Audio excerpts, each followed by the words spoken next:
بيبدأ الفيلم من مكتب المؤلف الشاب محمود أرسطو اللي شغال على فكرة فيلمه الجديد اللي هينافس بيه على أكتر فيلم هابط في شباك التذاكر. وبنشوف مراته اللي بتقلد أستاذة خيرية أحمد، والحمد لله إن أستاذة خيرية ماتت وما شافتش تمثيلها. هي ايه اللي لقيتها يا محمود؟ بعدها بنشوف المعلم صنباطي اللي جاب الالتراس بتوعه يشجعوه في جيم طاوله على فلوس، عشان نكتشف انه مافيا كبير بيسرح الاطفال تسرق موبايلات اللي هم طفلين بس، يعني ما شاء الله في ظهره 3 رجاله وشغالين كلهم على طفلين بس. المهم بيديهم مقابل التليفونات دي 10 جنيه، وبدل الطفلين ما يتخانقوا معاه بيروحوا يتخانقوا مع بعض. وبنشوف لحظات من التمثيل الابداعي بين الطفلين. تاكل حق اكل حقك، كنت اخد مني فلوس تاني وانت محتاج.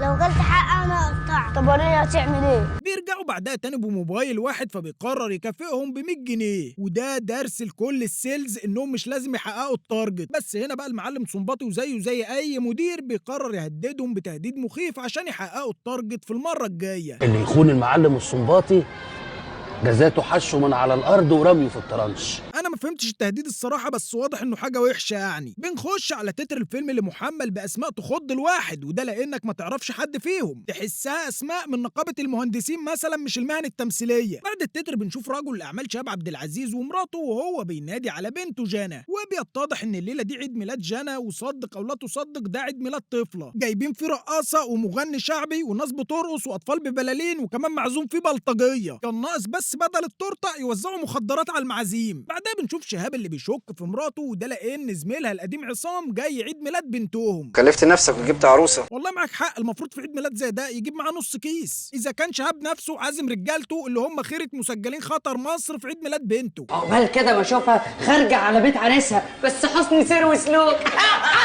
انا لو حد قال لي بنتي الإف ده هطرده، مش عشان بيغلط في البيت، لا عشان الإف وحش. يعني تخيل تبقى مجرم ودمك تقيل كمان. المهم شاب ما بيكفيهوش سيئات النهارده، فبيقرر يكمل السهره في كباريه. وهنا بقى السؤال، ايه الفرق بين الكباريه وعيد ميلاد بنتك؟ ما كنت كملت هناك. ما طولش عليك بيقابل هناك خلايجه من عندنا من حلوان تقريبا، لانهم ما يعرفوش اي حاجه عن الخليجي.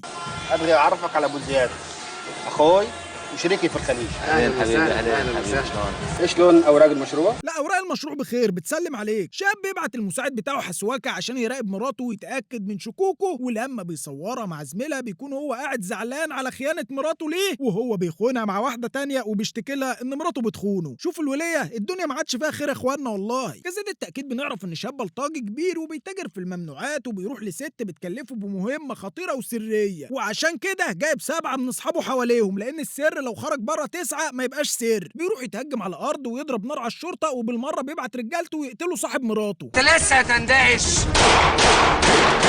وهنا بقى مراته بتحس بالذنب. طبعا انت هتقول اتعظت من الموت وقالت كلنا لا بقى وقررت تتوب. هقول لك لا، دي راحت اتطلقت من جوزها في المحكمه، عشان بعدها قناص يضرب نار على عربيه شهاب فتنفجر.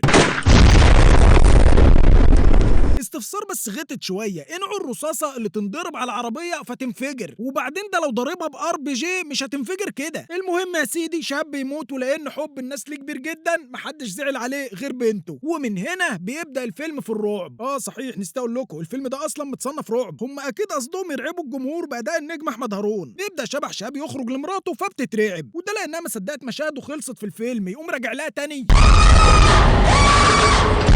الرعب بقى مش بيقف لحد هنا، ده احنا بنشوف مشهد رعب يذكرك بفيلم انابل بس بالسمنه البلدي والريش الضاني من نجمه الفيلم جنى، وهي مغيره صوتها بفلتر سناب شات. برجع تشوفي ايام سودا هخليكي تكرهي حياتك وتتمني الموت. توصل الشرطه وتباشر التحقيقات في قتل شهاب، بينما روح شهاب لسه بتطلع لمراته. وبدون اي مقدمات بنته كانت هتغرق في البانيو، لكن لحسن حظ امها وسوء حظ الجمهور بيلحقوها.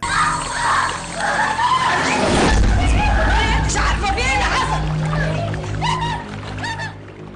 بيحاول حسوكة بعدها يسيطر على العصابة من بعد شاب ويروح للمعلم صنباطي بعد ما عجز، عشان نكتشف أول بلوت تويست في الفيلم إن الطفلين اللي في الأول خالص هم شهاب وحسوكة. بس ثانية واحدة، يعني نوعية الموبايلات اللي كانوا سارقينها في أول الفيلم وهم أطفال ما كانتش موجودة أصلا على أيامهم. كان في اللي هو التليفون الأسود أبو قرص ده، لكن أرجع وأقول لك إن ده إن دل على شيء فهو يدل على إن الأفلام المصرية أول ما اخترعت فكرة الأكوان الموازية والسفر عبر الزمن في السينما. مرات شهاب بتتجنن وبتدخل المستشفى، وحسوكة بيخطف بنت شهاب. طبعا انت حويت وعارف من اول الفيلم ان شهاب هيطلع عايش وهيجي ينقذ بنته، وحسوكة ما كانش متفاجئ. انا عارف انك راجع تاني يا شاب، كنت مستنيك عشان عارف ان قلبك قلب اسود. يعني الفيلم كله اتسمى قلب اسود عشان اللقطه دي، مع انه كان ممكن يقول له كنت عارف انك هتيجي وبس، ويشوفوا اسم عدل للفيلم. وبعدين ايه القلب الاسود في ان واحد ينقذ بنته؟ يعني عشان يبقى قلبه طيب يسيبك تخطفها؟ المهم بيخلصوا كام جمله كلاشيه فيهم وزن وقافيه، وبتحصل بينهم معركه شهيره اطلقت عليها الكراتين الفاضيه.